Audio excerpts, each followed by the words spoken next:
Hello guys, അപ്പോൾ നമ്മളിന്ന് വേറെ സ്പോട്ടിലേക്ക് ചൂണ്ടാൻ വന്നാണ്. ഇവിടെ ചൂണ്ടൊക്കെ വെക്കണത്. നമ്മൾ നേരെ ചൂണ്ട എടുത്തിട്ട് നമ്മളെ ഇര കൊടുത്താൻ പോയതാണ്. ഇര കുത്തി നമുക്ക് ആ കുറച്ചേ കിട്ടിയുള്ളൂ, അത് മതി. നമ്മളിത് അങ്ങോട്ടാണ് പോണത്. നല്ല ഭംഗിയുള്ള സ്ഥലങ്ങളാണ് ഈ ഓരോ വഴികൾ. ഈ വഴികളൊക്കെ നല്ല ഭംഗിയുള്ള സ്ഥലങ്ങളാണ്. അത്യാവശ്യം മീൻ ഉണ്ടെന്നാണ് പറഞ്ഞത്. നമ്മൾ പോയേക്കാം.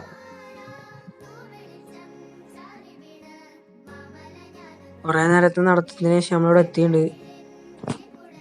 നമ്മളത് കാണാൻ നമ്മളെ വീട് അവിടെയാണ് നമ്മൾ ചൂണ്ടിടാറ്. അവിടെയാണ് നമ്മളെ വീട് കാണാനാണ്. നമ്മളിത് അങ്ങനെ കറങ്ങിയിട്ടാണ് നമ്മൾ വന്നത്. അങ്ങനെ ഇറങ്ങി ഇതേ കൂടെ വന്നതാണ് നമ്മളിത് ചാടി ഇറങ്ങിയിട്ടാണ് പോവാൻ. നമ്മൾ അവിടെ വഞ്ചി എടുക്കണം. വഞ്ചിയുടെ അടുത്തേക്കാണ് നമ്മൾ പോണത്. സ്പോട്ട് എത്തിയിട്ടുണ്ട് ഗൈസ്. ഇവിടെയാണ് സ്ഥലം. ഇവിടെ അത്യാവശ്യം മീനുണ്ട്. നല്ല ആഴുണ്ട്. അത്യാവശ്യം ആഴുണ്ട്. ഏകദേശം ഒരു 4 അടി അത്ര കാലം ഉണ്ടാവും. എന്തായാലും നമ്മൾ ചൂണ്ടിട്ട് വെച്ചിട്ടുണ്ട്. നമുക്കിതിൽ പൊങ്ങില്ല, അങ്ങനെ പൊക്കിയ ചട്ടിച്ചുകള്. ഫസ്റ്റത്തെ മീൻ നമുക്ക് മിസ്സായി ഗൈസ്. അപ്പോൾ മീൻ പോയതിൻ്റെ വിഷമത്തിക്കുമ്പോഴാണ് നമ്മുടെ ചക്ക അടുത്ത മീനെ പിടിച്ചിട്ട് വരുന്നത്. അസലും കല്ലുത്തിയാണ്. അതൊക്കെയാണ് നമ്മളൊന്ന് ഇട്ട് നോക്കിയിട്ടുണ്ട്. എന്തെങ്കിലും കിട്ടുക വെച്ചിട്ട് നമുക്ക് പ്രതീക്ഷിക്കാനുള്ള ഒരു വലിയ കണ്ണം കിട്ടി. വലുത് പറയാൻ മാത്രമല്ല, ഏകദേശം ഒരു മീഡിയം, ഒരു കൈപ്പത്തിയുടെ വലുപ്പമൊക്കെ ഉണ്ട്.